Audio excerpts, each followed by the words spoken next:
Morning, live from Pier 17 in San Francisco. Bonjour Genève, bonjour la Clément. I'm Benedict Wexler, the Consul General of Switzerland, and also on behalf of Swissnex and Swiss Global Enterprise, Swiss Business Hub USA, I would like to welcome you to Trust Valley meets Silicon Valley. Bringing two valleys together isn't such an easy task. You need excellent bridge builders. Fortunately, the Swiss and the Americans were always good at that. One of the most beautiful results of that collaboration stands firmly anchored here in the Bay Area. The Swiss engineer Ottmar Ammann made a decisive contribution to the Golden Gate Bridge after he finished the George Washington Bridge in New York in 1931, under budget and 6 months ahead of schedule, I'd like to add.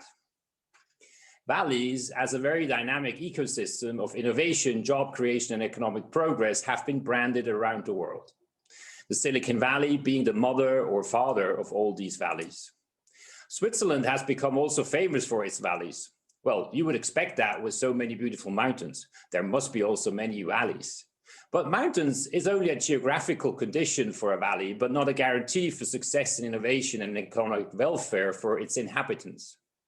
Having worked myself on a farm in the mountains, I'm convinced that in a valley, people and institutions develop norms and values, working methods, governance structures, and especially elaborate forms of dialogue and trust in order to survive in a challenging environment. In different regions of Switzerland, we have managed to build such valleys, like the Crypto Valley in the canton of Zug, the Drone Valley in the Lake of Geneva in the area. Though these valleys aren't in mountainous area, they thrive on this same set of values and norms. The most important ones being collaboration and the international openness. They favor collaboration between the public and private sector, and especially between the companies and academia. Promoting startups and entrepreneurship and offering them a fertile ground. Equally decisive is the ability to attract the best talents of the world in these sectors. Closed valleys will never be successful valleys. One of the younger valleys is the Trust Valley, but it has built up its foundation for centuries. We all know how hard it is to build up trust and how quickly you can lose it. Switzerland stands in its 730th year of existence and has built up a reputation of a trusted partner in international relations. Many countries have, and some still do, trust us to deal with their most delicate relationships, like the US with Iran. Now, as you can see on the following slide, Geneva and its lake region is one of the cornerstones of that trust. The first global attempt to secure peace after the First World War started in Geneva with the League of Nations. In the new UN system after World War II, Geneva holds a strong place as European headquarters. Globally trusted humanitarian organizations like the ICRC have been founded in Geneva. Academic excellence and the belief in science is another element of the Trust Valley. CERN has been the place where researchers have invented the World Wide Web. Now, let's focus on today's event. The Trust Valley is a public-private partnership aimed at promoting the excellence of the Lake Geneva region in the field of digital trust and cybersecurity.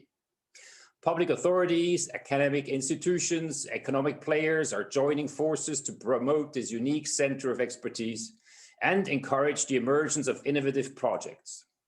The Trust Valley illustrates well the power of multi-stakeholder collaboration, since it brings together academics, large companies, small and medium-sized enterprises, startups, NGOs, and the civil society at large. As I said in the beginning, trust doesn't just develop overnight. We'll need perseverance and long-term thinking and engagement. The Trust Valley Partnership and all its stakeholders make sure that it isn't just a regional branding exercise. The Swiss Confederation fully supports this initiative, and it comes at a decisive moment when my country also adopted its first digital foreign policy strategy.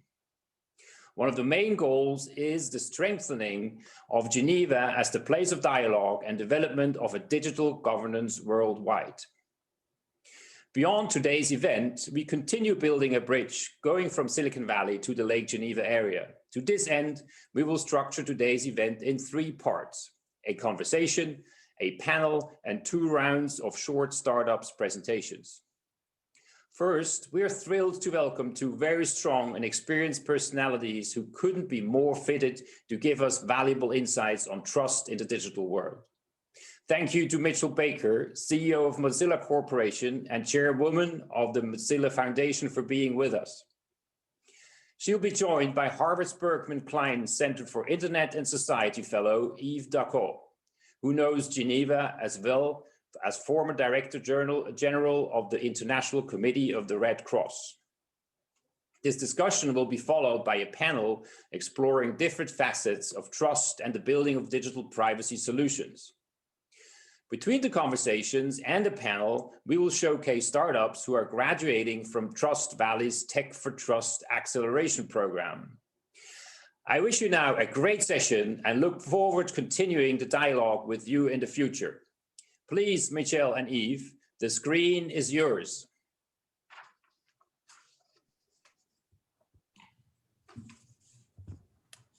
Yes, good morning, everybody, and thank you very much, Benedict. That was wonderful to see you talking about all this valley. Michel, it's fantastic to see you here. Benedict mentioned you are the CEO of the Mozilla Corporation, but more importantly, I would say you've been in a unique position since, I would say, almost 2 decades, right? Chairing, in fact, Mozilla work.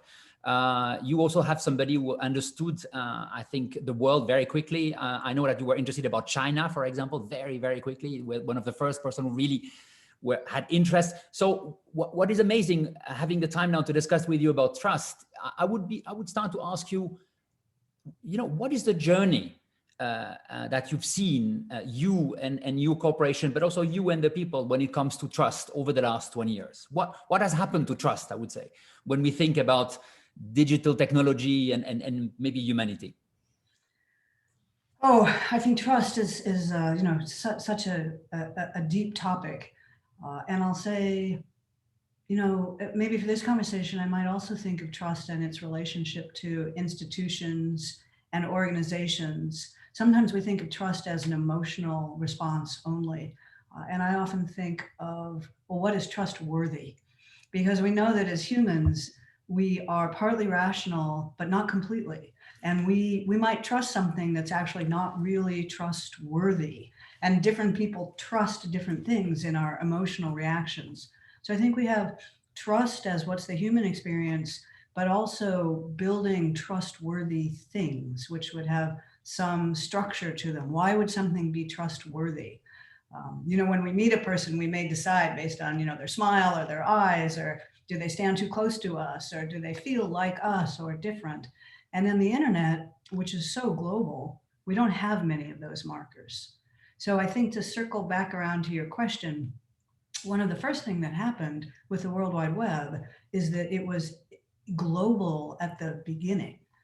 I remember my own first experience, one of probably the first or second time that I ever encountered the web, which was before there was a browser, but before it was really known. I found the Peking University was online, and I had spent a year in China as an exchange student. And before the internet, it was just such a different world. You couldn't see it. And so from its very early nature, the web, or what we call the internet today, was global. And so the markers of what was trust or what was trustworthy, or even where something came from, were really changed in the beginning. And in the beginning, it was so wonderful, like this wasn't very clear. It was all exciting. The things you could find and see and do were unimaginable before. And so we have this race of new things and new capabilities, which is really just amazing, but all built with a very weak sort of institutional foundation for what's trustworthy, because it was also new. But Michel, at the time, do you remember that? Did you thought about trust? Was it something central to the way you were interacting with the internet, or the way you were even thinking about your corporation?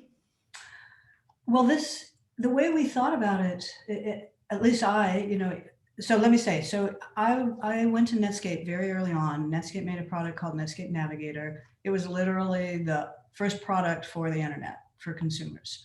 I mean, if you were a research student using command line codes, you might be accessing the internet to transfer files and things.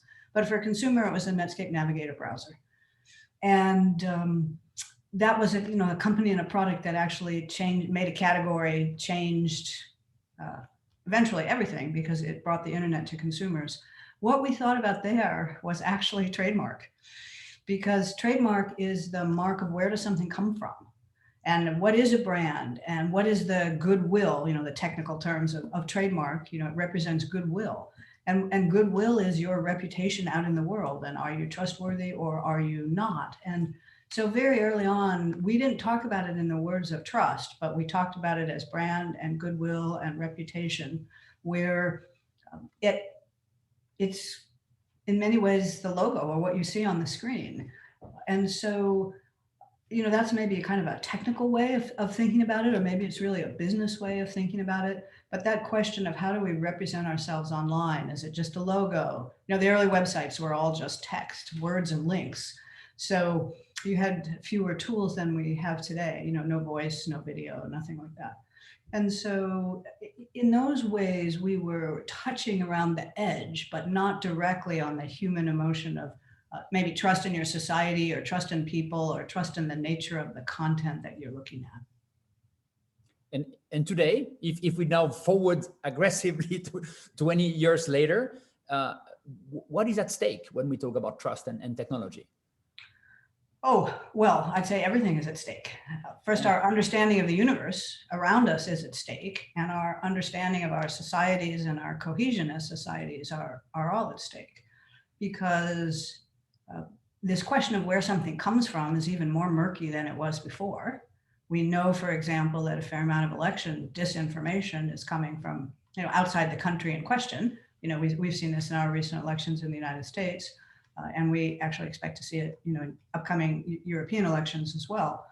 And so, we actually have done some work on trying to understand, political ads and disclosure of these things. So it's hard to know where things are coming from. So I think that's an area where trust is very deep. And then in a broader way, our own understanding of ourselves is also, I think, coming into or changing or under some new conditions. Ourself, you mean as a person, as Yes. a customer, as Yes. a human being? Yes, because we have an understanding of ourselves, and sometimes we'll have friends or colleagues or people around us who understand us very well and can maybe predict what we're going to do or help us understand something. But the things that really understand how we take action now are the big AI systems. And they are, of course, emotionless, right? So, and also have more data probably than we can process for ourselves. So what you're like when you're tired, what do you do when you're tired? Do you read different kinds of things when you're tired? If you're lonely, do you buy something differently? Down to the second or the number of clicks, or if it's if it's a Friday evening and you're alone, or your spouse or your partner, your girlfriend, your boy, whatever is gone and you're suddenly single, what do you actually do? Like, this is information that's, known now, not so much by us. Probably each one of us couldn't say, oh, Fridays when I'm alone, after about 5 minutes, I do X and, I spend on average, X euros and, like on these things that I really don't want, or this is the pattern, but those things are known. And so this question of, do we know ourselves? What's causing action? We've known historically that societies and people around us cause us to take action and change, and we respond to the environment. But the way that function works now is so much more sophisticated. And so one of the long-term goals for Mozilla, for example, is to say, well, that information is really interesting and really valuable and could be very rich and very rewarding for an individual. How do we get the understanding or the tools working for me to understand myself, not always working for large systems that typically want me to be spending money on something or engaging in some sort of political activity that benefits them? I like what you say, because I remember to have read something about you saying that technology and, let's say, the power of technologist, right, but also investor is important, but the power of the citizen is as huge. And the people, the citizen, the consumer, whatever the role is, they need to make their voice heard. How does that happen? Because I feel, to be honest, my own voice is very difficult to express when it comes to technology. I just feel, you know, somewhat powerless. How do you see that? And what is the role then maybe of our different valley, because we are meeting today? How do you see that? I'll address that maybe in two zones. There's the voice of the citizen vis-a-vis government, and there's also the voice of the citizen in market economies through the market. And each of those has a particular place. I would say the voice of the citizen has been weak. Well, actually, that may be unfair. You know, many of us, certainly in the first, say, decade, probably a decade and a half of the internet, were pretty much excited and entranced. And still today, you know, on the one hand, we worry or complain about so-called big tech, but on the other hand, the capabilities and those products people often, you know, want and use and find valuable. So I think the voice of the citizen is pretty mixed right now. Let me start about the market piece for a moment. And this is why Mozilla builds products, is, you know, the market is just so powerful. And as a mechanism for, you know, generating value, of course, but also innovation and change and progress, it's immensely powerful, and it's more distributed than when everything is done by a, you know, central committee. And, you know, sometimes you can have central committees that are really effective, you know, and certainly I think China, you know, has demonstrated that, but often it's very hard. And then of course, I'm separating out the market here from any, you know, political system views. So the ability of the market, or to have a competitive market that allows choices, is a voice.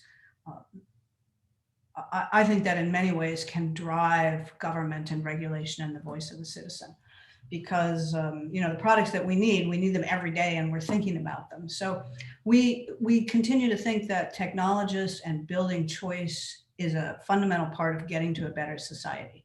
And we're a little unusual in global technology companies, and also believing that government and citizens and society have a voice. And so we've been supporters of government involvement before it's sort of become broad now. What is the market telling us right now? When I look at the market, I feel that the market is, I don't know, is the market somewhat leading us to something which is more open, more trustworthy? How do you see that? I see the market is telling us, you know, we have the ease of which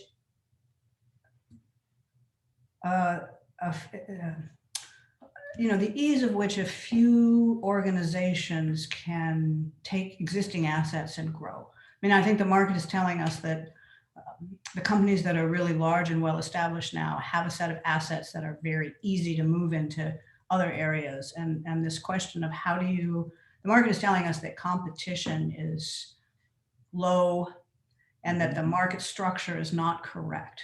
And also that one of the things that the internet was built on, interoperability, is weak right now. And so the early mechanisms of the internet, you know, when the internet was designed, it had a set of principles, you know, openness, one we call decentralization, but that was really about allowing more people to make more decisions, and an architecture that allowed people to plug in. And that the safeguards for that were not as strong as the system itself. And so the market's telling us that we don't have interoperability. That means we don't have competition in many areas, and that increasingly, you know, the power of data governs a lot. And so, you know, our view at Mozilla is that we need a set of things. You know, I have been in the technology industry, or we'll say the internet, you know, consumer internet, I guess, from its beginning, and even Mozilla, with our public benefit, social benefit mission, feel like it's hard to regulate well. It's hard to regulate in a way that has any meaning. You know, we've seen that from the Microsoft, you know, the judgments against Microsoft for the first era of the internet, through the efforts recently. So it's hard to regulate well. And it's hard, of course, to regulate well in a way that has, in an industry that's, you know, still like in its infancy and with an amount of change coming. So we, see a feedback mechanism between the organizations that are trying to build something different. Mozilla is one. There are also, many for-profit companies trying to build competition or interoperability as the promise of what could be, right? And you need the promise that a system could be better and different in order to know how to regulate well. And I think those things need to go hand in hand. So.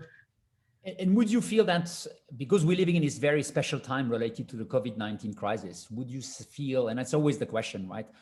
How much this crisis, by the way, we all know this is a crisis that will last, right? I think maybe not at the same level of anxiety and uncertainty, but I think certainly we will live more and learn to live now more with pandemic over time.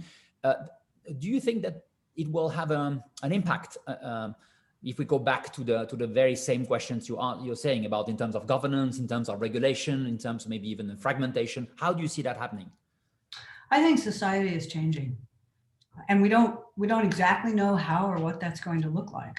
As you say, the pandemic, the habits will stay with us, and I think more is coming. More in what change sense? is coming. And we can see whatever you think of, ledgers and blockchains and the non-fungible tokens, and whatever you think about how they're currently being used, those are early explorations into new ways, new forms of value. However you evaluate, the particular ones today, but we've had this question online since the beginning, which is, when a digital file can be copied by anyone with or without permission, where's value, what's ownership, how do creators get fairly rewarded? We haven't answered those questions today, and we see a rising number of experiments, some of which look and feel crazy, but they're experiments into new value, new ways of society, new ways of ownership. And so a lot of that is ahead of us. And on that, I've found that people who are science fiction readers tend to be more optimistic because science fiction may seem crazy, but often it's an exploration of what does a society look like that's really radically different than 19th century or even 20th century life. And so some of them are dystopic, some are, very few are utopic, I'd say, but many of them are explorations into human societies that have dealt with these and even bigger changes. So I find them very useful, not necessarily in thinking that the ideas will come true per se, but just in the realization that our society today is so radically different than 400 or 500 years ago, and our concepts of time and what's possible in space and who we are and our origin are so radically different. In another few hundred years, that's probably going to be true, and the society we're in today will be somewhat recognizable, but totally different. And this technology, a global network of information, new ways of, transferring value, the kinds of information that's sort of in the ether is going to have big changes going forward. And so this question of, the feedback loops so that the technology and the society and regulation where you need it and our human understanding, it's important. Sometimes it's frightening. Sometimes it's wildly exciting. Michelle, last word. If you would have to say something now to the people watching us. So we have a group of engineers, we have people, diplomats, we have a startupper, a lot of people of different generation, people in Switzerland, as we've heard, and people in the US and somewhere else. What's the message? What is maybe the idea you want us to keep in mind and maybe chew a little bit? Different things are possible. Don't get stuck in believing that the world we're living in today is the only way it could be. It was only my professional lifetime that the internet was going to be Microsoft, 100% Microsoft. Like, how many people remember that? And how many people never lived through it? But it's a decade ago, 15 years maybe, but in recent technology history. So when we look at what digital life is today and how it relates to digital society, don't think that's how it's going to be in the future. The future is pretty wide open. We can do some things to shape it the way we want it to be. Thank you, Michelle. That was fantastic. Great to have you around. Really enjoyed that. Really, thank you. Thank you for that. Thank you. And now we would like to just follow up in a way or build on what you just said to explore concrete, somewhat solutions, right? And we will now join a cohort of 5 startups that are in the final days of the Trust Valley Tech for Trust Acceleration Program. And I'm giving the floor to the CEO of Swissneck San Francisco, Joa Deutschert. Hi, Joa. Who will now tell us more about it. Joa? Hello, good morning, good afternoon, everybody. Thank you so much, Mitchell and Eve, for this very thought-provoking exchange. And since she ended it on, we have it in our control how we shape the future, I think this is a perfect transition into looking at what some of the startups in Switzerland's first startup acceleration program that is actually focused on digital trust and cybersecurity, what they are doing. So will be talking to in 2 segments to 5 startups that are part of the Tech for Trust Startup Acceleration Program. This is an initiative of the Trust Valley. And it is an initiative that recognizes the importance of trust as one of the biggest challenges of today's society, of our economy, of the way we build technologies, as we just heard. And it's a 6-month acceleration program that boosts startups that focus on tackling key challenges related to building trustworthy digital infrastructure. It's a program that offers mentoring, coaching, and an access to key players in the trust ecosystem. And they run roadshows like the one today. They have done that in Switzerland, Europe, and this is the first one in the US. And it's actually the 7th roadshow of this batch. So we'll get started with a few short pitches followed by Q&A, and you will also receive on your screen, there will be a pop-up of a poll after every presentation where you get the chance to indicate whether you would like to get in touch with any of those startups after today's event. We will get started with Strong Network. Laurent, the floor is yours. Yeah, thank you. So quick introduction. So we're proposing an infrastructure as a service platform for co-development and data science. So we deploy cloud-based IDEs such as Microsoft Visual Studio Code, Eclipse, and others with zero trust authentication, data leak prevention, SIAM, user behavior analysis. So we can deploy a platform on-prem in your cloud. We are releasing SaaS by the end of this program. So simplest utilization is to replace your Citrix VDI, team viewers, and save cost and complexity and not having usability issues. So lots of our clients are banks and insurances and other smaller companies that want to replace their systems. Great, thank you, Laurent. I have a question for you. So you say, sort of as a statement about your company on your website, that you live and you breathe what you do. Yeah. Okay, fantastic. Thanks a lot. Sorry? Yeah, thanks a lot for the question. Yeah, so what is the overarching driving passion behind your team's efforts? So when we started that company, that was last year, right at the beginning of the pandemic. So we realized that we would not have a classical company with an office, co-located workers, and we wanted to hire people the best, even if they were remote. So we wanted to make, have full control of our code and data in the DevOps pipelines. So that was the picture on the right, if you can see my chart.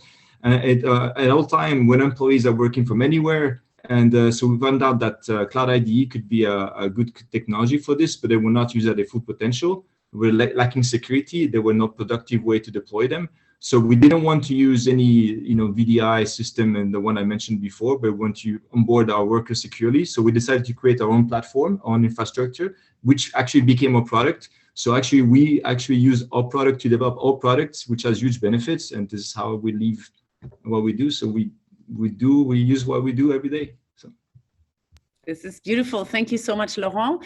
There will be now a quick poll popping up where you can answer to actually indicate whether you would like to get in touch with Laurent and Strong Network. Okay, we're already moving on to the next startup, which is Swissnex. Patrick, the floor is yours. Hello, my name is Patrick Klinker. I am the CEO and co-founder of Swissnex. My company is based in IPFL Innovation Park, Lausanne. We have a 24-person, and we have a unique solution in order to protect, again, the cybersecurity risk for the digital transformation and the cloud migration. And for this solution is ready for different deployment, edge, cloud, and on-premise. Thank you so much. Patrick. So CISEC helps clients ready themselves for the new cybersecurity challenge.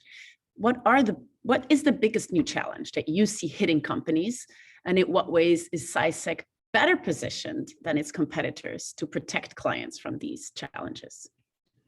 Yeah, as mentioned before, the company are not anymore monolithic. They are distributed, and in this kind of new topology, you need to protect data in use in the different deployment in the edge, public cloud, on-premise. And we have a unique solution in order to protect this data in use rapidly. We have already 3 tier 1 banks to use our solution, and it's just an enclave for putting data in use in a different topology.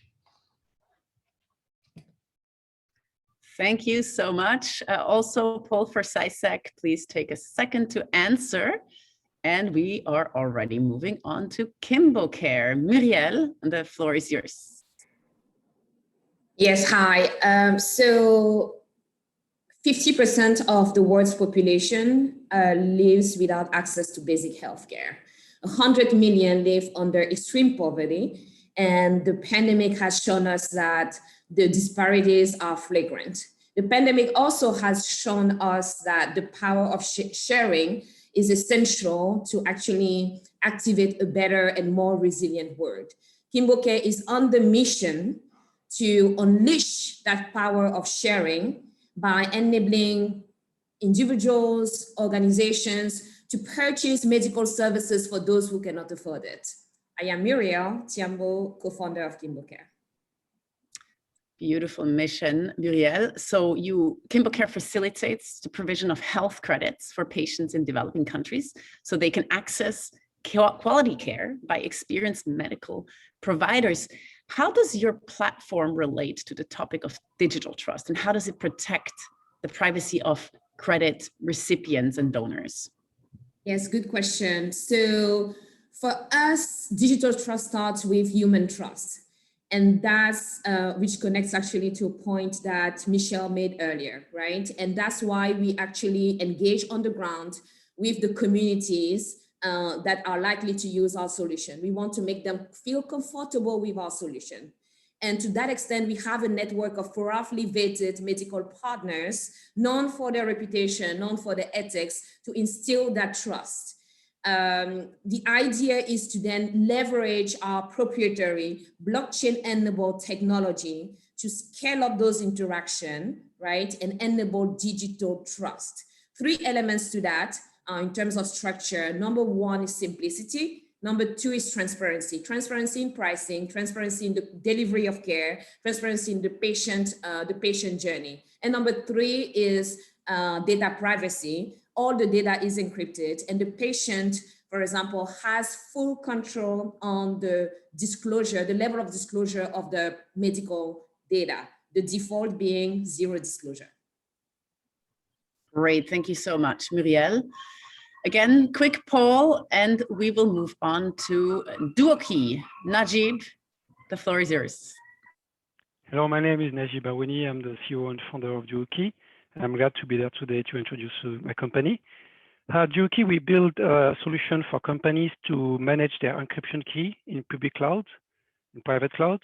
And we have designed innovative algorithms to protect the encryption keys in multi-parties computations. And we do that with several products. We focus on Office 365, HashiCorp Vault, Amazon S3, and Salesforce. Thank you, Najib. So hanging on just to that last point, how would you describe your potential market, and what is the overall addressable market size for DuoKey? Yes, we start DuoKey with a strong focus with Microsoft public cloud encryptions. And we started with Office 365 because we have seen a tremendous trend about adoption of Office 365 among customers we have today. And they all have concern about protecting their data in a public cloud while controlling their encryption keys. There is a solution existing today which managed by cloud provider like Microsoft, Amazon, Google, or other providers. But all of them control your encryption keys. And DuoKey comes with a solution that lets companies regain control of their encryption keys while making the keys completely invisible from cloud providers with multi-party computations. And we have designed several products around that. And we focus on 365 because the market is quite huge today. We have in the market adoption 258 million active users, and we plan to at least reach 5% of these active users in the market. Great, thank you so much, Najib. And we are getting to right after this poll, to the very last startup, which is X80 Security. Simon, the floor is yours. Hi, everyone. I am Simon, the CEO of X80 Security. At X80, we protect critical cloud workloads by simulating cyber threats against them. Our engine is able to very accurately scan for any type of stream at extremely fast speed, allowing us to detect cyber attacks over the entirety of the workloads for a fifth of the price, leaving no stone unturned. Great, thank you, Simon. No stone unturned. So one of the key features of your product is that it's proactive. Can you tell us more about that and how that differentiates X80 Security from its competitors? Of course. So at X80, we build proactive defenses by generating cyber threats ourselves in a simulation environment. Generating cyber threats allows us to achieve two major features I told you about. The first one is that we get a much higher detection rate. And the second is that we can reduce operational costs by 80% compared to competitors because of the extremely high speed we get from our engine. Reach out to us for a free trial of our solution for your crowd workload. And for investors, please come talk to us about our seed round coming in Q2. Thank you so much. Great. Ending with a call to action here. X80 Security, also quick poll. Thank you, everybody, for this lightning round of very, very brief pitches. We hope this piqued the interest of some of you in the audience. Feel free to get in touch with any of those startups, of course. And with this, I will hand the screen back to Yves for our second panel and a little bit more of a higher bird's eye view on what is happening in the trust space and how we should look at it, Yves. Joa, thank you very much. It was great to listen to you and to the 5 startup. Great work, by the way, very exciting. I'm joined now by 2 remarkable people that are looking at some of the questions when we talk about trust and digital technology. And these persons are great. They're coming. That's fantastic. Welcome to Brandy Noneke and Heather Lomistine. What is amazing with both of you is you're coming with a very different perspective. Heather, you are a partner and managing director at Glynn Capital, which is a technology investment firm found in Silicon Valley. And as such, you are responsible by creating and addressing opportunity with the market to ensure the firm remain on the forefront of the technology investing. You will have to tell us what it means exactly. But this is super exciting. You've been working at JP Morgan, at BlackRock. You have a lot of experience around that. So you really bring an investment perspective, which will be super interesting to discuss when we discuss about trust and digital technology. Brandy, you are the founder director of Citrus Policy Lab. What is amazing with you is that you bring a very deep knowledge about information technology, ICT, and at the same time, you are focusing on fairness, accountability, and appropriate governance, and you're mixing that together, which is quite amazing. You are also a fellow, a technology human rights fellow at the Carr Center for Human Rights Policy, and I like that also. You were named one of the 100 brilliant women in AI ethics in 2021. Well done. This is quite amazing. I would like to start. So maybe to start to say to the people looking at us and watching us and. You can also interact with us. So Q&A, if you have questions to the panelists, I'll try to make the best possible to bring that to us. But you can also chat if you want to engage with the people that are among us all today. So let me just start with you, Brandy. You were listening to Mitchell. If there was one thing that surprised you that you want to share or maybe explore or maybe challenge, I'd be happy to listen to you. Please. Yes, thank you so much. And thank you, Mitchell, for your really insightful presentation. I've had the pleasure of meeting you before, and every time I hear you speak, I'm always inspired. And I think one thing that you brought up that I think is particularly salient right now is around trust, but also the dissolution of trust. And I can see that the tech companies are facing a really important moment right now, where we have whistleblowers within the tech companies who are coming forward to show what's happening behind the walls that we cannot see. And there's a lot more public pressure on these companies to act in a way that is in alignment with our social norms, our social goals. And one issue I want to raise is, as Eve mentioned, I do a lot of research on platforms and platform governance.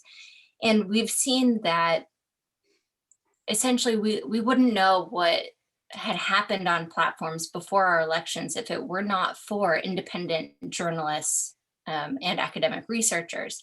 And so I think we're at this moment right now where there's a public rallying cry for more accountability. But in order to do that, we really need to have stronger partnerships between the platforms, between tech companies, I think in general, and researchers to be able to gain access to data in a way that is privacy preserving and secure, but allows individuals to do research on what's happening.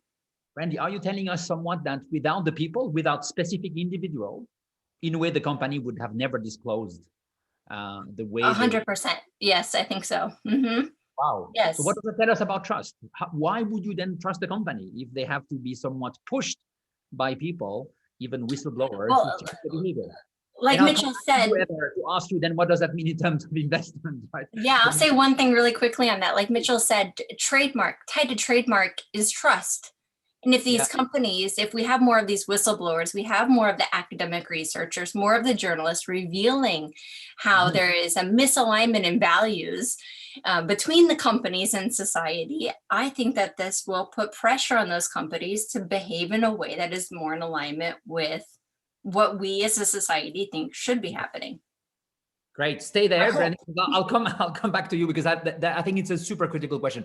Heather, what is back to just Michelle? What was the element that you maybe wanted to highlight, or that surprises you, or that you would like to share with us? No, thank you. I very much enjoyed your chat together, and I pulled out 3 things which were very pertinent to me and to what we do in venture and investing. I really liked that thread that there is trust, as a natively embedded feature within software and within systems and within technology. But then there is the concept of trustworthy. And as we evaluate companies and as we evaluate founders, both of those are so critically intertwined into how you make good on your promises to users, but then how you make good on your promises to investors. So when you say you will protect data, are you? And then when you say you will grow at XYZ%, do we believe you? And so those are so interestingly and critically intertwined, and they hold equal importance, especially at the early stages of a company, where that growth, where that ability to provide for the individuals you are providing for is not yet proven fully. The second thing I pulled out was the power of the citizen in influencing change, and Brandy very much touched on that too. And that is, how do we demand changes to the way security is today? Is that through governments, or is that through the citizen by the power of the vote? Is that for the consumer by the power of the dollars they spend? Or is that through the investor, the endowments, the foundations, the sovereign nations, the wealthy family offices, into what they're investing in? And I think that all of those are citizen duties and what citizens have the power to affect themselves, and are all intertwined and important. Can I ask you a question, Heather? Are you talking about the citizen, or are you talking about the consumer? I'm talking, well, in a way, are you saying that the citizen could, as a choice, decide to buy a certain product or not to buy a certain product? How do you see that? I see a citizen as a human who hopefully has the ability to do three things. They have the power to vote in local elections, in state elections, in government, in countrywide elections, and they have the power to organize in groups to create campaigns to affect change. So that's kind of attacking through a governmental entity. There's a citizen which has the power of the purse, where they have the power of their dollar, they have the power of their voice, boycotting certain products, or supporting others. Even if you are not a citizen which has millions or billions to spend effecting change, in some ways you could do it in small ways, but harness the power of people. And never have we been able to harness people in the same way with social media and the power of networks. And then there's the power of investors. You know, there's the power of big investors who, like we've seen trends in ESG and investors demanding change from the solutions they're investing into. They force a lot of change too. You know, our public companies doing the right thing, our venture companies doing the right thing. They have power as well. So all of those kind of tie back to people, and depending upon where you are and what you feel like you have the most agency to do, I think you have the ability to do potentially all three. Let me go back to you, Brandy.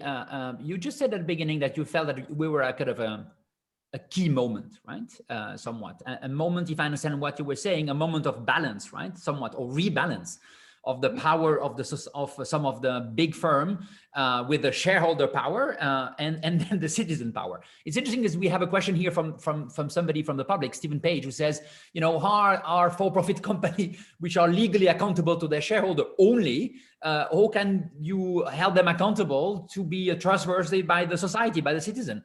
How are you seeing this shift happening, if any, Brandy? Yeah, it's a great question. And it's different based off of the different tech companies we want to talk about, but I'll talk about platforms because that's where I do most of my research.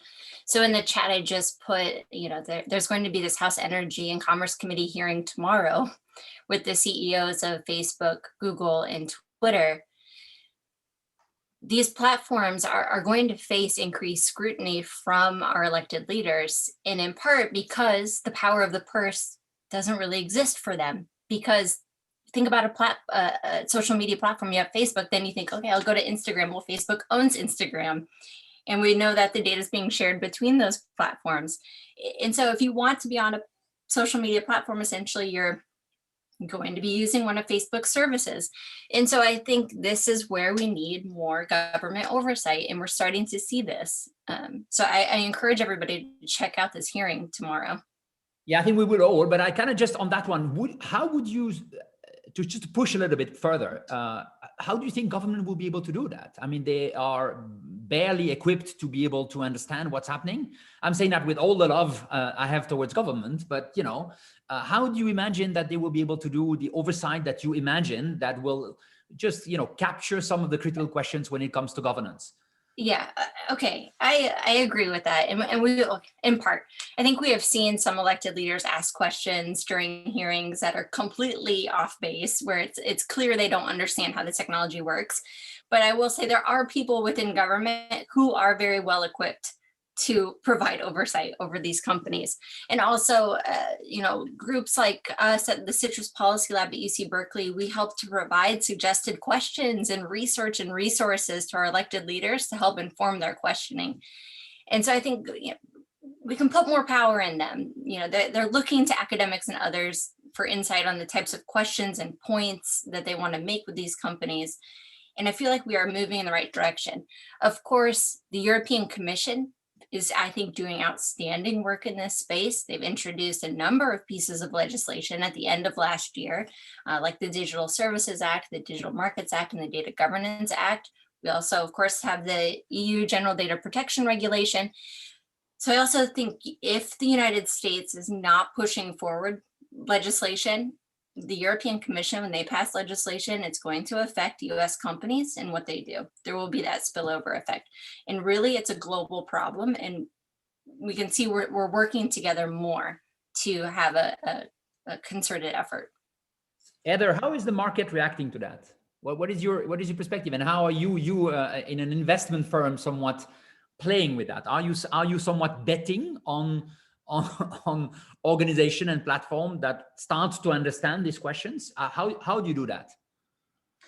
You know, when you think about it from our perspective, security is an evergreen category in tech, and I mean that in the fullest sense of the word. There will always be an issue with security, and that will continuously evolve as the technology changes, as people change and get used to it. And so, you know, and especially, you know, especially now, and just kind of taking this in a slightly different direction and more to this COVID landscape of security, when you're blurring the lines of, you know, the four walls of an office and your perimeter is everywhere, beyond just kind of what we're talking about, you know, trust changes, security changes, work processes change. And the cat is out of the bag in terms of how people live today and how people work and how people interact. And so, you know, in some ways, we don't view technology as the problem. We actually view technology as the solution. And this concept of trust comes down to how people are using the tech.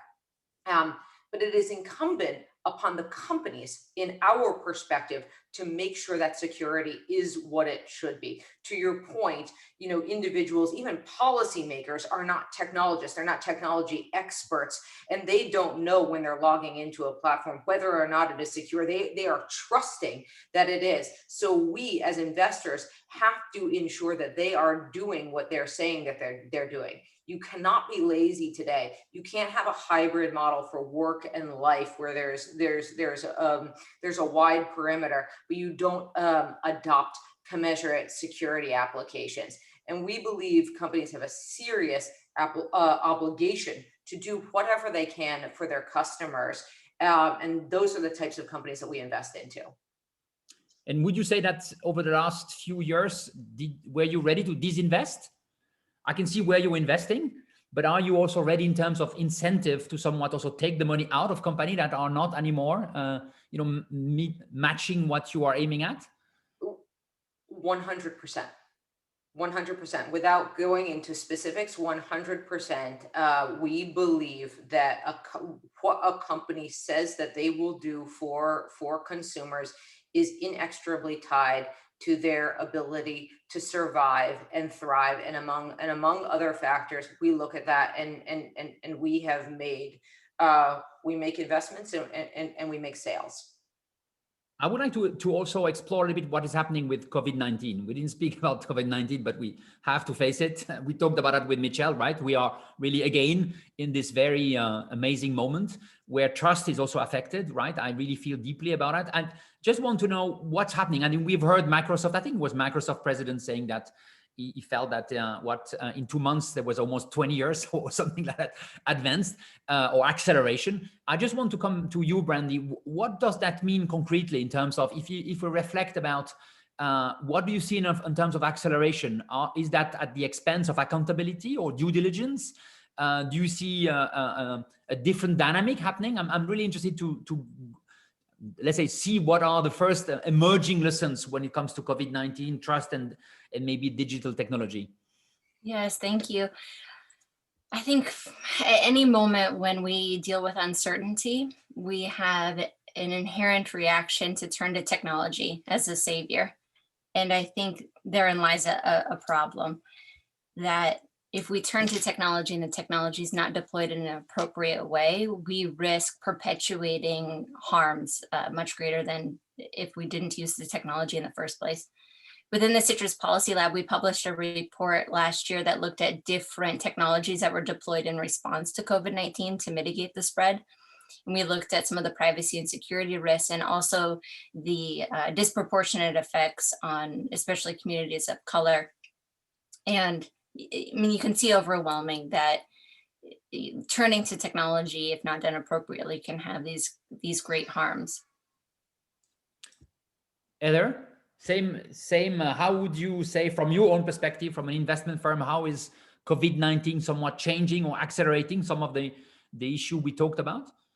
Yeah, I think what Brandy says is incredibly insightful, and from our perspective, I almost look at it, and it harkens back to something a little bit what Mitchell said, is that it kind of goes to the power of people who read science fiction and kind of envision a world that you wouldn't have envisioned before. What COVID-19 was a scenario that in our wildest dreams, we would never have imagined a global economic shutdown to the magnitude that we did, and a changing of lives to the magnitude that we did. I would never have imagined that my 75-year-old father would buy a book called Zoom for Dummies in the first week of COVID and be an adept Zoom user by the end of the pandemic on classes and interacting. That is fantastic. We looked at it through an opportunity perspective. And what we could tell you hand over heart is that we have never seen as many truly attractive opportunities today than we have at any point in our history. And many of them are natively embedding security into everything. And in fact, all of them, which we are considering seriously, have to do that. And so from our perspective, what we have seen, of course, from a humanitarian perspective and from many economic perspective has been disastrous. But when it comes to kind of the illustration of how quickly we could adapt as a society and how we could continue to thrive or try to thrive in different environments has been encouraging. It's also showed us, I think that the expression is, when the tide goes out, you see who's swimming naked. It's exposed vulnerabilities in certain systems, and it's pressed the issue of how important security is as we all move outside of the walls of an office, as our lives and as our work blend into something which is different, which is perimeterless, and which is inherently less safe unless we have the companies watching us and the tools to protect ourselves. Don't you have the feeling, both of you, that, and just building on what you said, Heather, that in a way COVID-19 is also accelerating all the questions related to the fact that we will use technology more to trust the other, right? That already I'm living in a world, I've worked a long time at the International Red Cross, and I've seen over the last, let's say, 10 years, how much trust has become a rarer commodity. And that the default mode of operating from the people across the world is much more prove it nature than just trust it. Prove me that you are really an investor or that you're really serious about human rights, much more than just I believe you. I have a feeling that with COVID-19, with what it means in terms of trust and maybe a worry about that we might see an acceleration of using technology as a provider of trust between us, right? How do you see that? How do you, and I want to come back to you, Brandy, about the beginning when you said you talk about the whistleblower, you talk about the people, journalists doing the work. How do you see this dynamic and how much it will affect, in fact, the relationship that people have with technology, and how do we then make sure that we have safe space, right? And the safe space is maybe understood by everybody. Yes, this is a great question. I think let me back up, because we've had this conversation now, we're talking about science fiction, and this quote is sticking out to me that I sometimes use in presentations. It's a quote from Arthur C. Clarke, that any sufficiently advanced technology is indistinguishable from magic. But that view, to me, there's an inherent problem. Make it again. Any sufficiently advanced technology is indistinguishable from magic. Oh yeah, beautiful. But in that, there's a problem, because if we think of this technology as magic, it's hard to understand how do we regulate or how do we oversee or how do we guide the development of this technology. And I also think that this plays really well into the venture capital space. As you make your investments, you are shaping the technologies that are going to be used by people in the future, and the values that you have and you apply when reviewing technologies to support them are going to be built into those technologies and in how society uses them moving forward. So I just wanted to make that connection that we really need to be able to understand these technologies. And I think first and foremost, we need to have greater clarity on how these technologies actually work. There's so much hype, especially if we talk about the AI space, where there's studies that show that startups are saying they're using AI-enabled technology. Well, they're really not. They're just using the buzzword to try to get investment. And I think we need more understanding of how these technologies work in order to. What do you mean more understanding at what level? A level of each of us, or at the level of governance or governments? How do you see that? I think actually just more public understanding of how the technologies actually work, instead of using all of this hype to overblow technology.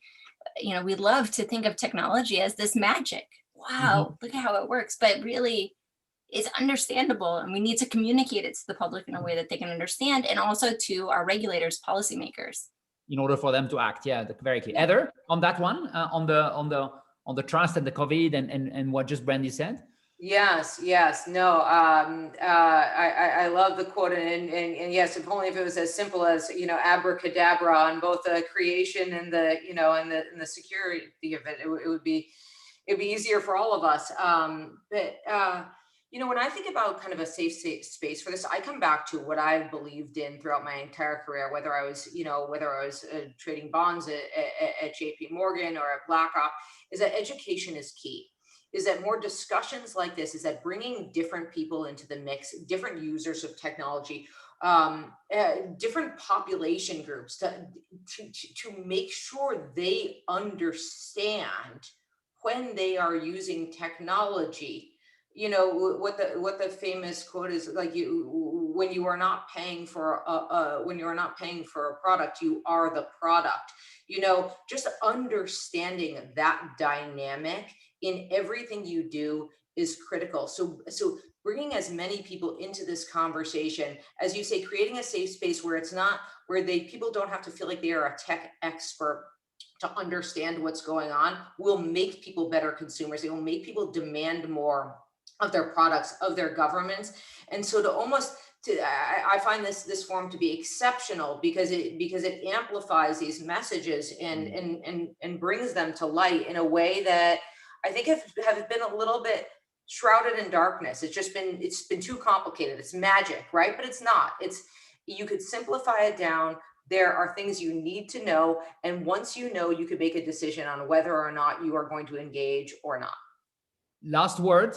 We are already almost at the end of our panel, and that was just great. I think we could continue for hours. I'm just interested, really, one word on each of you. We start with you, Brandy. What about generation? We didn't talk about the generation in the way. I know that you have a very young, if I may, child. I don't know where she is. Normally she is with you somewhere. I was wondering now, just what is your thinking about some of the issues? Are you seeing really divide when it comes to generation and understanding? And Heather, you spoke about your father too. Interesting, right? So you see the divide growing or changing? I would just be interesting to hear about that. We start with you, Brandy. Ooh, I don't know. I mean, obviously there's different familiarity with technology, but I think that there's a growing consensus across generations that we need more accountability and more transparency around technology and its effects on society. Interesting. And you, Heather? Yeah, no, I think it is all incredibly exciting, but and I think that it's something that every generation can participate in. But it is, I believe that it is incumbent upon all of us to understand that technology isn't something that is given to us. Technology is something that we need to work with and understand first. And so I think it'll be that greater understanding, that greater awareness of what we're doing, how we're using it, especially as it becomes a bigger and bigger portion of our lives, that needs to be kind of a core curriculum in how young people learn and how adults think and how it comes, blends into their paradigm. Thank you very much, Brandy and Heather. What I love, just to finish on that one, is this kind of call from different corner, from maybe a more accountable environment when it comes to, in fact, digital and technology and trust. I think this is something very, very, very important. Thank you very much for that very interesting and deep conversation. We are moving now to another group of 5 startups from the Tech for Trust program. And to introduce them, we are welcoming Karen Wittmer. Karen, welcome. Happy to see you. You are the Trade Commissioner at Swiss Business Hub USA in San Francisco. Please, the floor is yours. Thank you, Yves. So many interesting questions and points have been raised around security, trust, and how society demands changes. So thank you, Heather, Brandy, and Yves for an insightful discussion. I mean, it was very, very passionate. So let's start. We're going to discover 5 more startups and their solution and see how they're addressing those questions. So we are going to start with NIM Technology and Alexis. Alexis, the floor is yours if you unmute yourself. Yes, hello, hi. My name is Alexis Roussel. I'm the CEO of NIM Technologies. So we're building a next generation privacy infrastructure. And the objective is to protect the users of this infrastructure from metadata leakage. We can already encrypt data with VPN or with Tor, but it's very hard to hide who we're talking to and when we're talking to. And this is the source of many analysis. So we implement an old technology, which is known from the 80s, which is called a mixnet. And this mixnet is shuffling the packets through from the connection. And it allows so 2 people to disclose between themselves only what they really wish to disclose, and someone from the outside is not capable of looking at this. So yes, that's basically it. Thank you very much, Alexis. So my understanding is that you built a solution which prevents metadata leakage, decentralized and permissionless to defend users' privacy. So what traction and market validation have you made so far? And what are the major milestones you achieved until today? Okay, so until now, we've been able to first build a great team of a mix of academics and entrepreneurs. What we did is we built a testnet to try it out, and we already to involve the community, and we have about 1,500 nodes, and this is capped. So we're building the second testnet, which will have a higher number. We released our white paper, that was this year, and we already have closed down our second round. So the total investment that we managed to get is 8.5 million right now. So and the market is, I mean, it's a big market. We see it as a big market because there is no such solution right now, and it was mixing the incentive part that we are bringing now.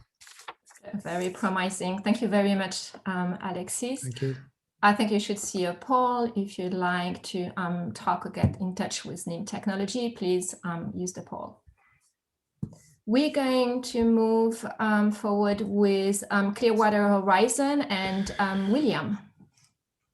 Yes, very good afternoon. Thank you very much indeed.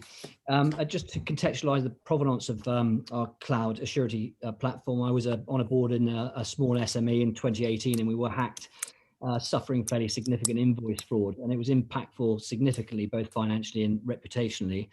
In analyzing both response and insurance, we recognized we were in a very, very large pool of people that didn't necessarily have a good grasp of cloud risk.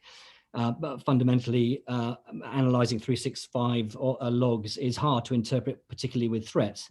Also, the increasing volume of hacks in the market. One this morning, 16 million customers exposed on a trading platform, 20 terabytes of data.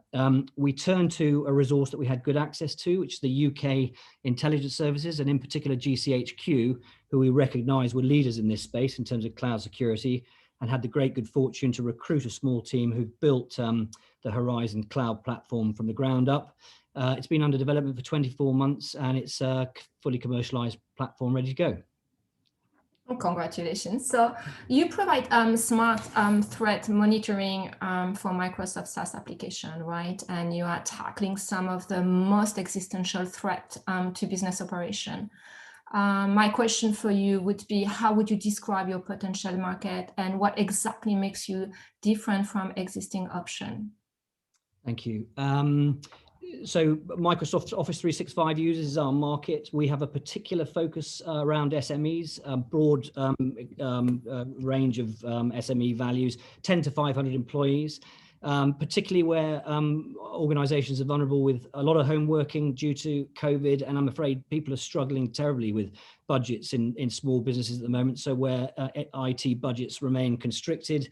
In very simple terms, we provide a single pane to show who's logged onto your network and where from, what software has been used to log onto the network, what files are being accessed, and we run in the background protocols against or reviewing auto-forwarding rules and identify unsupported software, which unfortunately is a significant problem at the moment.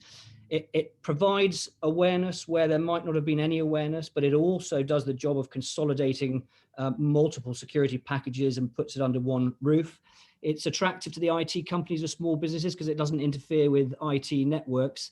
And relevantly these days, the price point's competitive. It's about $500 a month for about up to 100 seats. Makes effectively cloud assurance uncomplicated and accessible. And we're really thrilled to be here today and would be delighted to gently explore opportunities with anyone in the US that senses that there's traction to be had in the US markets. So thank you so much. Thank you, William. So click on the Clearwater Horizon poll.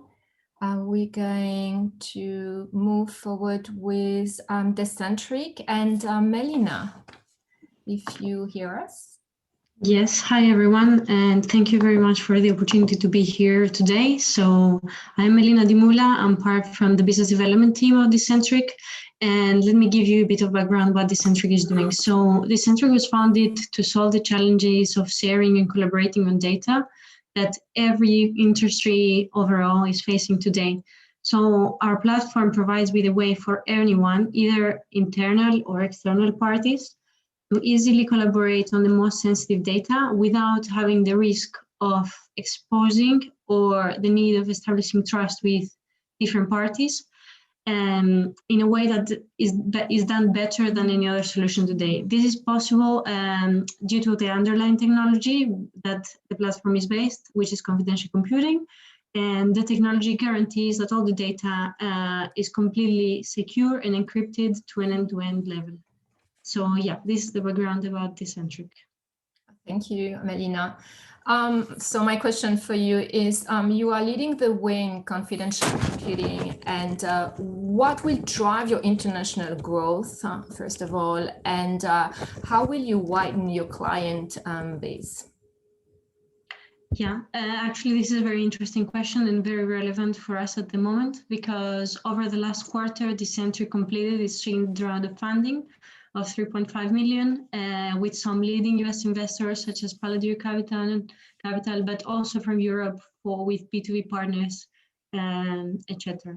So therefore, at the moment, that's a very big priority for us, and is the core point of driving international growth and actually getting lighthouse customers in the different markets that we want to be present. And the US market, together with different markets in Europe, such as Germany, Spain, France, are also target markets. So in order to do that, we have decided to have two main channels, the one of direct and indirect sales. So therefore, our commercial team is currently growing, both in the business level and in the marketing, in order to serve these multiple customers. And on the other hand, we are working closely with partners such as, for example, Microsoft and Intel, both in Europe and in the US, in order to onboard these partnerships and to support the customers and the opportunities that exist overseas in the best way possible. Thank you very much, Melina. Another poll. And we're going to keep going with Infer and Claudio.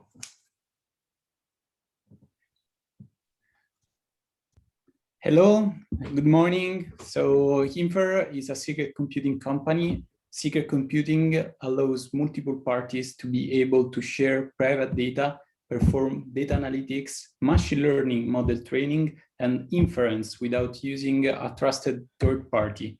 From 2015, we developed our software engine, XOR, which is privacy compliant with GDPR and other jurisdictional privacy regulations. Our technology relies on multi-party computation and the federated architecture. Thank you, Claudio. So you are the pioneers of secret computing, and you just secured a very strategic investment with the Amazon Alexa Fund. Congratulations, first of all. Can you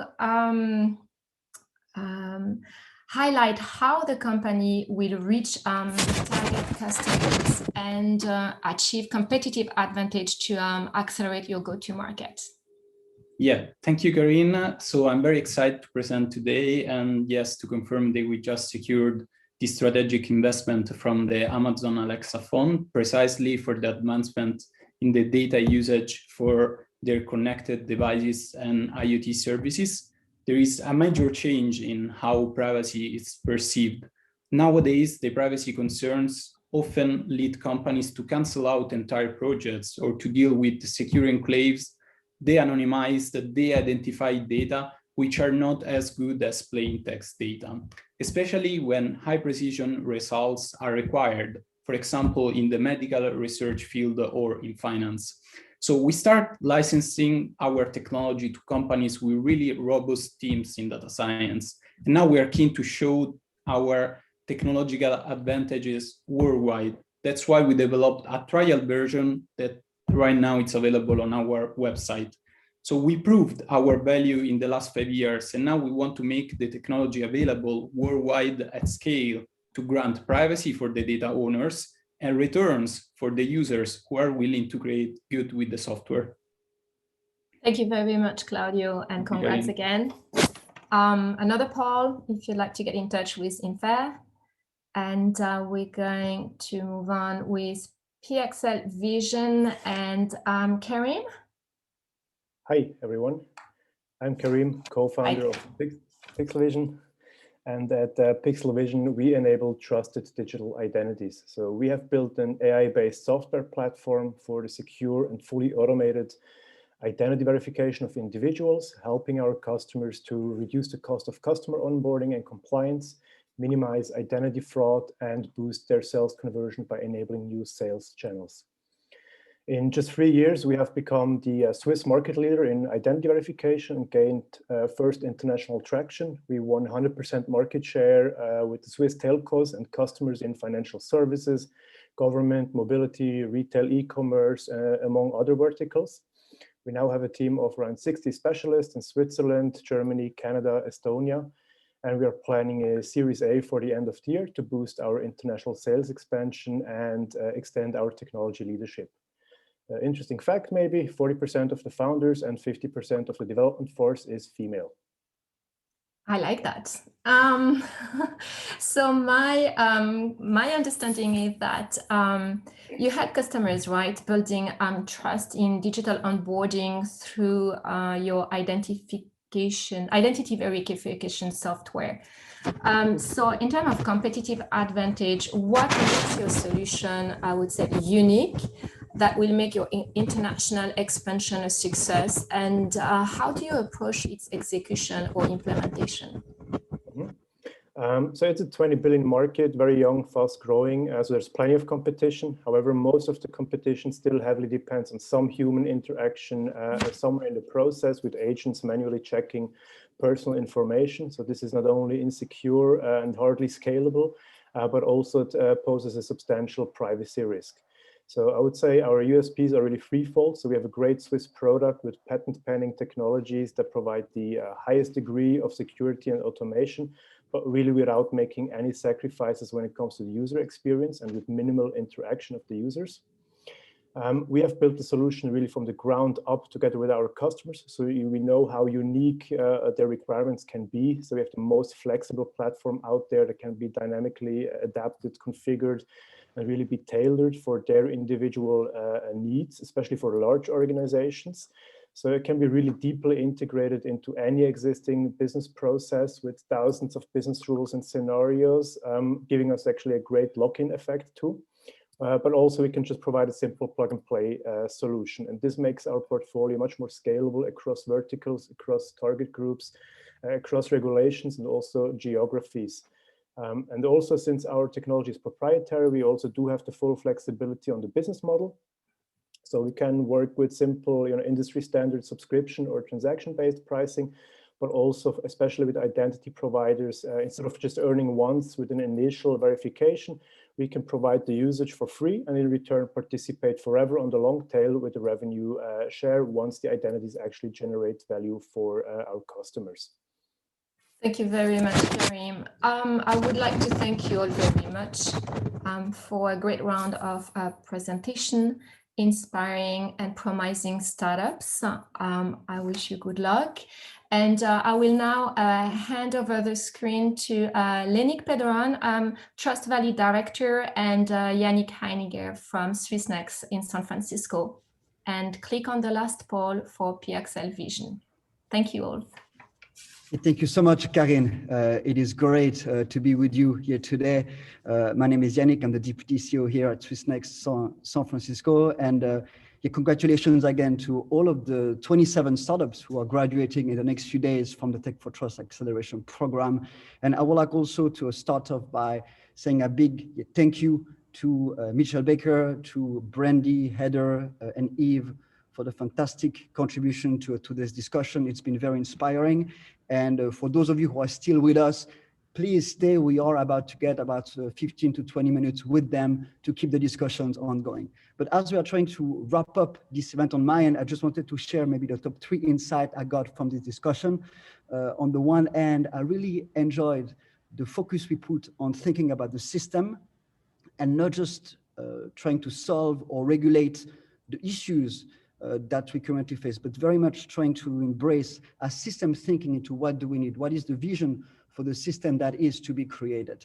The second insight I really had, was that focus on the citizen, and really that trust at the end of the day can only be understood if it emphasizes the individual, the citizen. It is very much about asking for accountability and engaging systems. And the third insight I had goes back to something that Brandy was saying about the need of a safe space. And we always come back to the role of academia and basically the link between government, the technology, and the technology firms, and the place that academia plays in the middle in creating a safe space where new solutions can be created. And in fact, that's the role that Swissnex has been playing here in the Bay Area for the past 17 years. And we're looking forward to work with the partners like Trust Valley in making this happen alongside our partners at SG, the Swiss Business Hub USA, and the consulate. But Lenig, let's turn to you. Lenig, you are the director of Trust Valley. It's a pleasure having you with us. On your end, what do you get out of this event? I mean, anything that you really go home with today? Yes, thank you so much, Yannick. Thank you to all to be here, all the speakers and participants. What a great discussion today with our stakeholders to open the dialogue on digital trust. I'm not the optimistic of Michelle Baker, who said people who write science fiction have to be more optimistic. And Michelle add, don't get stuck while the future is pretty open. So I found that very interesting, and the way to go to the Trust Valley and all our Switzerland ecosystem is really that. And I want to answer to the question in the chat. If not technology, what else do you see as a potential accelerator to build and restore trust in key issues? I immediately think of the human factor. As said by Brandy, we can take the time to test technology to improve them with feedback, because there is a risk to deploy technology without a full understanding of its societal effect and appropriate strategy. The internet is 30 years old, so we are opening a voice today. We are in a dialogue, and I think this dialogue is very important and necessary. The fact that we are here today is the first tone for me, Yannick, of the story. That's amazing. Yeah, thank you so much. And something that comes up to my mind when we think about valleys is that if you really want co-creation to be happening, you need to move away from the mountaintop and really meet in a valley. And I think with the Trust Valley and all of the values we have been discussing so far at the event, at the end of the day, the key message is there is only a valley if we decide to leave our mountaintop and meet with others and create bridges across different sectors. And this is definitely what this initiative is about. As you have said, Lenny, this is the first episode. There will be many more. And in fact, if you have any ideas, any suggestion on how we can move this conversation forward and very much become together a crossroad in that conversation about the design and the building of trust, please do reach out to us. You can find all of our information on our website, either Trust Valley's website or ours, and we'll be delighted to engage with you and to think more about ways to make it happen. I think we are about to end this event with this amazing networking opportunity that we have. Once again, thank you so much for joining. And this is a wrap, and we're looking very much forward to continuing this discussion with all of you. And let's move more into this informal part of the event. And we're actually giving the floor somehow back to Eve, who has a few minutes to be with us. And then we'll continue the conversations with those of you who are still here. Let's try to stay all together if we can for the next 10 to 15 minutes, but the event is officially dissolved. Let's kick off the informal, if such a thing exists in our days. You know. Eve, well done to everybody. Well done. It's great. And congratulations to all the startups. I know that it's not an easy exercise, so I'm very proud of you. Very much. And if we just maybe look at one of the first questions, one thing that is emerging is a question from Pascal Marmier that is basically building on what we discussed so far, saying, if not technology, what else do you see as potential accelerators to build and restore trust in key issues? Maybe we can kick off with this one. And if you are with us, please post the questions you have in the Q&A. This is how we will keep the networking ongoing. But Eve, you spend a lot of time interviewing others here today. I would like to know, what is your personal insight on that question? Anything you would like to share on this?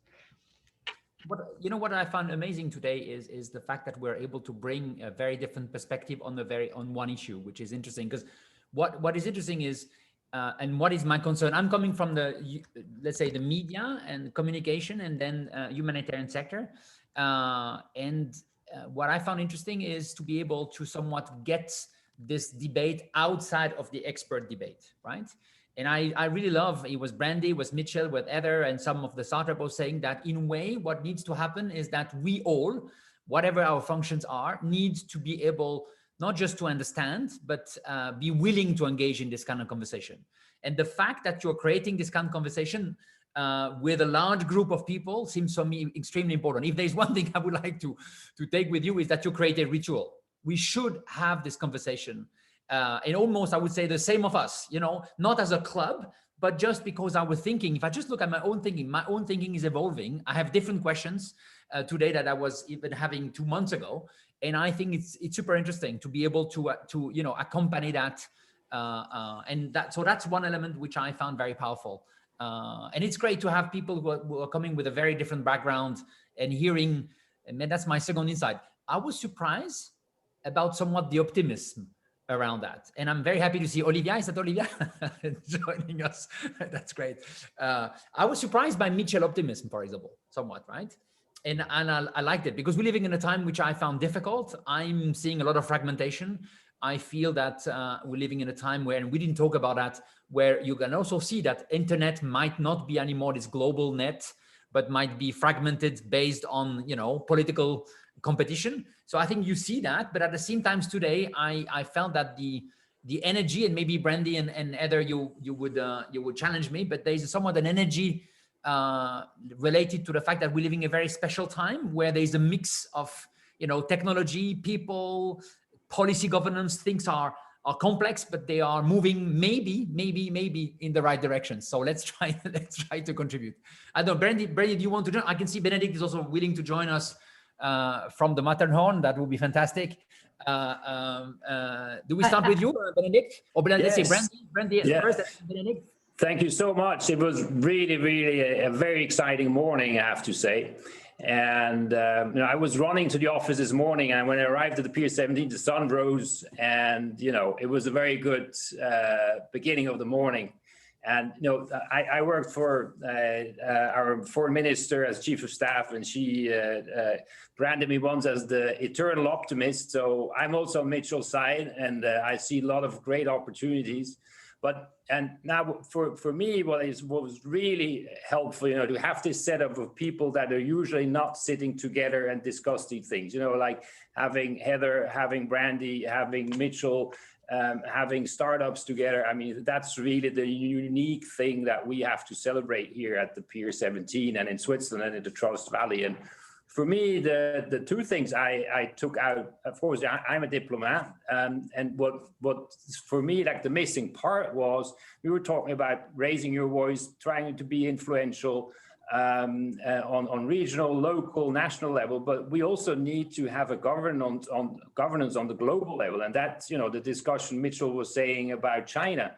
We need to have. I mean, it's a bit stupid to say, but in the 19th century, when the postal services came up, they had a problem. People were opening the letters, so they had to make sure a system globally that letters that are being transported by postal services worldwide were not being opened and read. So they created the International Postal Union, now sitting in Bern. That was then the answer. But what is the answer today on an international level to make sure that this is working in China and people in China are protected, so as people are in Greenland or in Africa or wherever? I think that was the missing part that we also, I think, with the Trust Valley, we can bring in a global perspective, like with the CERN. The CERN is also part of the Trust Valley. And I mean, and that's for me the guiding light that, they invented it, and only the people who invent it can make a good governance of that system, because they know how it works. Mm-hmm. And then the other part, which I like very much from Heather, is the education part. The education has to be, it has to be rolled out much more. I mean, we get flooded by things. When you buy a bike, you get you have to do a little course, and you have somebody who explains you how the bike works. Mm-hmm. But today, with all these things, we're just getting and then we try, and everybody tries, but the whole education part is missing. And basically, coming back to do a little bit of a Geneva branding, I mean, Geneva is also a berceau of the education. I think that's something I really took out of that. Thank you. Thank you so much for taking the time. We appreciate that we have Brandy and Heather with us as well as all of the other participants. We really want to ensure everybody has a space to express for the next 7 or 8 minutes. So apologies for stepping in. Brandy and Heather, anything you would like to say in reaction to what Benedict is saying, that link with science, once again, that is very much at the key of everything. And any reaction on your end, and then we'll take a few more questions from the Q&A. So anybody in the audience, if you have any questions, this is your chance. Please step in. We only have a few minutes left. Yes, from my perspective, Benedict, I very much agree with what you just said. I think that the issues that we face today are very much global, from internet, from security, from disinformation to climate change. We are facing threats that we have never seen before that require collaboration on a global level. And your comments about the Postal Service are extremely relevant here. To echoing, something, which was brought up in the discussion, is that, how do you force governments to focus on this? How do you force this to become an issue which people care about? I think that it comes from the people. It comes from our voices. Governments react to the will of the people and what the people want. And I think in the same way that you go to a supermarket and you don't just buy everything because it's on the shelf and thinking that it's healthy for you, you select the things which are healthy for you and they're going to contribute to your health and your feeling of wellness. I think consumers of this need to view technology in the same way. Is not everything is created equal. You need to understand what you are consuming in the technology space, just like what you're putting into your bodies, just like what you're putting into your mind, and from there motivate governmental entities to fight for you to make sure that everything is safe.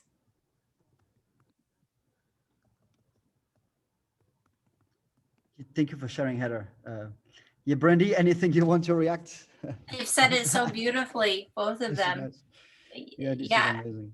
I think I'll just add quickly that, we need more conversations like this. And where we have different stakeholder groups coming together to better identify how can we appropriately design and deploy these technologies. So I think more convenings like this, drawing upon the strengths of the different stakeholder groups, academia, government, civil society, industry, to come together, and also showing for industry what's good for society can also be good for business.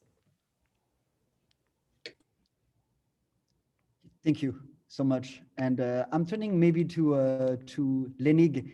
Is there anything from your end that you would like to add to this discussion? And feel free to respond or to take a few questions from the Q&A, whatever you see fit. Yes, I really want to say that it's really not only technical discussion. It's not really a journey to digital trust. It's not an expert discussion. It's really important to go to the journey, and the voice is really open now, and I'm very happy to be on it. And I think that we need to make it better, and to think and to take the time to be better too. That's a good point. And actually there is a few comments on the Q&A from Stephen Page about architecture, and concretely, how do you somehow bring different systems here together? And that's at least my way of understanding it. How do you concretely make it work, and what's the link with science? And there is also a mention about the laws of nature, and what is the role of philosophy and everything. And once again, what is a safe space for exploration? So I don't know if anybody has any feedback on this. How do you bring different disciplines? How do you embrace a multidisciplinary approach to that type of things? Benedict as well, if you have any insight on this, feel free to step in as well. But what is the role of multidisciplinary approach as you create an architecture for the system which we need to design? I'll add quickly on this that the work that we lead at the Citrus Policy Lab, this is our core to what we do. We bring together multiple stakeholder groups, and we're cross-disciplinary to support tech policy research that can enable evidence-based policymaking. And there are many academic centers like mine that serve that role. So I would look to academia as a convening entity. Yeah, and I think, we should also bring, diplomats are not necessarily the most tech savvy people. Of course, there's a growing group of these people as well. And you have many countries now starting up a tech diplomacy, digital diplomacy. So I think it's a great moment also to include them more in these discussions, because they, at the end of the day, should help finding some formats or regulations that are made for this time and for this technology. As they used to do with the postal union back then, because that was also a new problem for them. So I think that's to bring in the think tanks, the diplomats, the international civil servants. I think and also there, it's always innovation. You have in Geneva, you have the WHO, but now you have also new instruments like Gavi, who are actually also responding to new needs, and we also shape then the governance and the rules and the norms and values. I see a question coming in on the chat that's how do you see the future in terms of investment for international startups? And I just wanted to touch on that we were founded in Silicon Valley, and for many years, the majority of our investments took place with companies which were within a 10 to 20 minute radius of our offices in Sand Hill Road. The landscape has changed definitively, and what we believe to be permanently, to the extent that it is no longer a highlight nor a point of interest where we are located. And so what I will say is that to the extent that anyone is developing technologies, which as we look at, are software enabled, which enable trust through the full stack, and with entrepreneurs and founders who we have a personal trust in their ability to do what they say for the consumers, for investors, we have no boundaries anymore. Just like we have no boundaries on technology in the perimeter, where we invest no longer has boundaries. That's very interesting. Yeah, and I think it really emphasized that somehow key issues that people will work on may matter much more than actually where they are physically located. So somehow Trust Valley is not just about Switzerland, or Silicon Valley is not just about the Bay Area. It is a global thing, you know, that goes back to what is the system you are trying to address, what is the system you are trying to change, and how maybe the technology you are developing is helping to address the systemic issues and the biggest challenges of our world. Somehow we have 1 minute left, so let me just thanks once again everybody for joining here today. Lenig, thank you so much as well for your contribution. Heather, Brandy, Eve, who is gone. Unfortunately, he had a little emergency. Thank you so much. Benedict, Joya, Karin, thank you as well for your contribution. I will also add that you can find more information into all of our activities, both as Trust Valley, the Swiss Business Hub, the Consulate, and Swissnex. We have, for instance, a bootcamp for startups that is starting in June, and you can find all of the information on our website. The deadline to apply is at the end of the month. I'm just bringing that up because it's coming up, and I know a few people have been asking for it. But overall, there is a lot of events coming up in May and the next few months, and Lening and I will be delighted to engage with you if you have more questions about it. So thank you so much, and wishing everybody a good day. Bye. And thank you very much. I love the gender distribution today. That's a good point. Yeah. Have a good evening in Switzerland, and have a good day in San Francisco. Yes. Thank you. Bye. Thank you, everybody. Bye-bye. Bye.